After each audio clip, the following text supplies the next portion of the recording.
नमस्कार, कसे आहेत सगळे? मजेत ना? असायलाच पाहिजे. तर आज मी तुम्हाला गोष्ट घेऊन आले सीता स्वयंवर प्रसंग. ते गोष्ट ऐका. स्वयंवर प्रसंगी रावणाचे आगमन. सीतेच्या स्वयंवरासाठी मिथिलेत धनुर्याग मंडपात सर्व राजे लोक उपस्थित झाल्यावर स्वयंवराचा पण सांगण्यात आला. अगोदरच अनेक महावीरांनी हत्तीची शक्ती कामाला लावून त्याच्या सहाय्याने ते शिवधनुष्य मंडपात आणले होते. त्याला प्रत्यक्ष म्हणजे दोरी चढवायची हा स्वयंवराचा पण होता. पण हे मोठं कठीण काम होतं. पण सीतेचं सौंदर्य पाहिलेल्यानं आपण प्रयत्न करावाच असं वाटत होतं. कोणालाही ते साधं हल्लेलं देखील नाही. राजांनी सर्वांनी मिळून प्रयत्न केले, तेही व्यर्थ गेले. तेवढ्यात एखाद्या वावटळीसारखा रावण स्वयंवर मंडपात आला. रावणाला पाहून सर्वांनाच भय निर्माण झालं. दैत्यांचा अधिपती सर्व देवांना जिंकलेला शंकराच्या तपस्येतून वर प्राप्त झालेला रावण शिवधनुष्याला पाहून हसला. तो नेहमीप्रमाणे गर्वाने गरजला, मी अशीच सीतेला घेऊन गेलो तर मला कोण अडवणार आहे? असं म्हणून रावण क्षणभर थांबला. तेव्हा सगळ्यांचे श्वास कोंडले. सर्वजण निमूट बसून राहिले. गर्वाने अजूनच फुगून रावण म्हणाला, तरीही तुम्हा सर्वांची दुर्दशा न करता धनुष्याला दोरी चढवायचा किरकोळ पण पूर्ण करूनच मी सीतेला घेऊन जातो. जे म्हणून तो धनुष्यापाशी गेला. इकडे सीतेने शंकराची भवानीची प्रार्थना सुरू केली. रावणाने चुकून धनुष्याचा तळाचा भाग उचलून घेतला होता, म्हणून जमिनीला टेकलेला वरचा भाग हातात घेऊन तो पूर्णच धनुष्य उचलून सुलट करू लागला. पण ते त्याला मुळीच पेलेनासं झालं आणि ते मोठ्या भाराचं धनुष्य त्याच्या अंगावर येऊन पडू लागलं. रावण ते दूर ढकलू लागला आणि ते सोडून वळून दूर जायचा प्रयत्न करताना ते त्याच्या पाठीवर आदळलं आणि रावण पालथा पडला. त्याची तोंड जमिनीवर आदळलं. धूळ उडून नाकातोंडात गेली. रावणाने देवांना जिंकून बंदीत ठेवलं होतं. देवांना आणि सर्व ग्रहांना पालथं घातलं होतं. या प्रसंगी रावणाला पालथं पाडून त्याच्या पाठीवरचं धनुष्य जणू त्याला विचारत होतं, पालथं पाडून ठेवल्यावर कसं वाटतं ते कळलं का? काय रावणा, कसं वाटतंय? अतिभाराने रावणाच्या नाकातोंडातून रक्त येऊ लागलं. तशातच त्याच्या प्रधानाने ते धनुष्य हलवायचा प्रयत्न केला. या प्रयत्नामुळे रावणाची हाडं मोडू लागली आणि तो वेदनाने ओरडू लागला. त्या अवस्थेतच त्याने जनक राजाला धमकावलं की या प्रकारात माझा प्राण गेला तर राक्षस कुळातील वीर इंद्रजित आणि कुंभकर्ण हे येऊन तुझ्या कुळाचा नाश करतील. जनकाने रावणाच्या धमकावणीला भिवून नव्हे तर त्याच्या स्थितीबद्दल दया येऊन अनेक महावीरांच्या मदतीने ते धनुष्य कसंबसं वरच्यावर काढलं. रावणाला बसवलं, त्याच्या तोंडावर पाणी मारलं. तो पूर्ण सावध झाला. त्याने तोंड धुतलं, चुळा भरल्या, पण लगेच पाणी प्याला नाही. प्रथम त्याने आचमन केलं आणि मग थोडं पाणी तो घ्यायला स्थिरावून आसनावर बसला. अपमानाने क्रोधित झालेला रावण पुन्हा गरजला, या धनुष्याला प्रत्यक्ष चढवणं कोणालाच जमणार नाही आणि प्रत्यक्ष न चढवणाऱ्या कुणाला तरी सीता देण्याचा जर प्रयत्न कराल तर मी त्याला ठार मारीन. जनकाने पुन्हा राजांना आवाहन केले. रावणाची झालेली दुर्दशा पाहून कोणी जागच्या जागी चुळबुळ देखील केली नाही.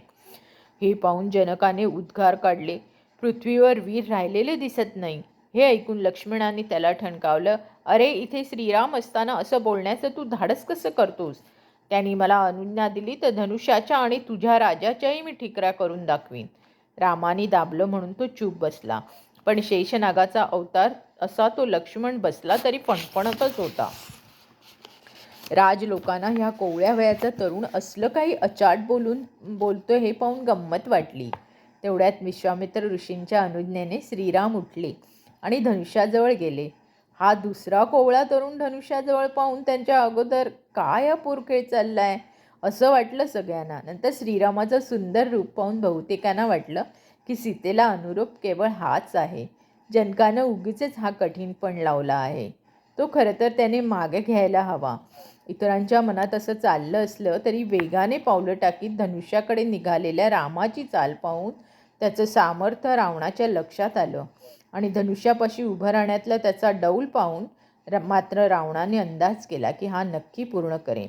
त्यामागोमग ताटिका राक्षसिणीला मारणारा, मारीचला केवळ बाणाच्या पिसाच्या वाऱ्याने उडवणारा, सुबाहूला मारणारा हाच हे लक्षात येतात त्याचा चेहरा पडला. विश्वामित्र ऋषी त्यावेळी रावणाच्या चेहऱ्याकडे लक्ष ठेवून होते. रावणाने रामाचं सामर्थ्य ओळखलं हे त्यांनी ओळखलं आणि रावणाचा चेहरा जसजसा उतरत गेला तसतसा विश्वामित्रांच्या चेहऱ्यावरचा उल्हास वाढत गेला.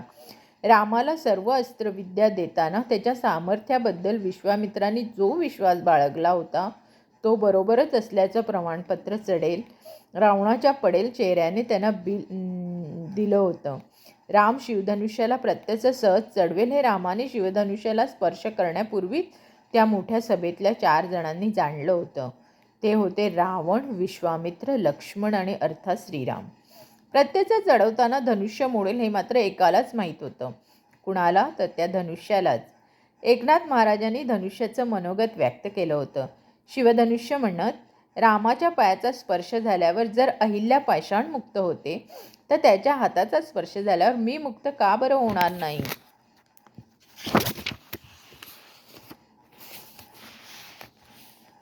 कोंदणाचा निजभावार्थ शिवहस्ते मी अतिपुनीत, श्रीराम हस्ते परमभक्त होईल निश्चित स्वयंवरी.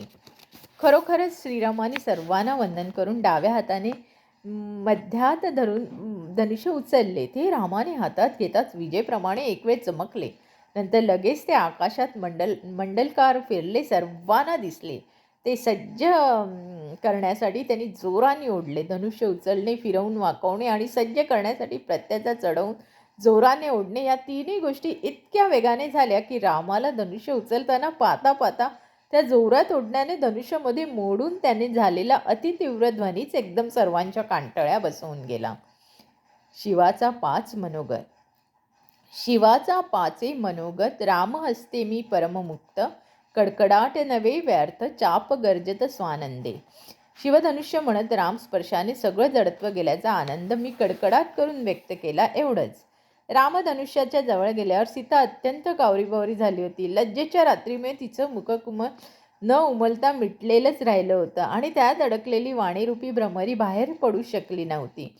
रामाने स्वयंवराचा पण पूर्ण केला. या उत्कंठित चतिकेच्या सुकलेल्या मुखात आता स्वातीच्या पाण्याचे थेंब पडले होते. जनक राजाचा जीव भांड्यात पडला. असं गद्य न बोलता तुलसीदास काव्यमय दृष्टांत देतात की पोहत असता धाप लागुनी कासावीस झालेल्या मनुष्याचे पाय जमिनीला टेकल्यावर त्याचा जीव जे सुख अनुभवतो तेच जनक राजा आता अनुभवत होता. तुलसीदासांच्या या प्रसंगाचं अप्रतिम वर्णन केलं आहे. शतानंदाच्या आज्ञेने रामाकडे सीता निघाली. तिच्याबरोबर तिच्या सख्या मंगल वाद्यांच्या घोषात चालल्या होत्या. सीता बाल हंसिनीप्रमाणे पदन्यास करीत सुंदर जयमाला हातात घेऊन श्रीरामापाशी येऊन पोचली आणि प्रेमाने भरावून अत्यंत शब्द तटस्थ होऊन गेली. सख्याने तिला भानावर आणून जयमाला रामाच्या गळ्यात घाल असं सांगितलं. सीतेचे हात कमळाच्या देठाप्रमाणे दिसत होते. 2 सुंदर कमळांनी पुष्पमाला हातात धरून ती चंद्राला घालावी तशी सीतेच्या हातांनी रामचंद्रानं जयमाला घातली. आता सीतेने खाली वाकून रामाच्या चरणांना स्पर्श करायचा होता. त्यानुसार सीता खाली वाकली, पण तिने रामचरणांना स्पर्श मात्र केला नाही. यांना स्पर्श करून मी अहिल्यासारखी मुक्त झाले तर रामयुक्त होता येणार नाही या साशंकतेने सीता मिलन प्रसंगी अस्पर्श राहिली. हे भारावल्याप्रमाणेच पाहणारे सर्वजण हळूहळू भानावर येऊ लागले. तर अशा प्रकारे हे सीतेचे स्वयंवर ही गोष्ट मी तुम्हाला सांगितली. तर उद्या मी तुम्हाला सांगणार आहे राम आणि परशुराम यांची गोष्ट.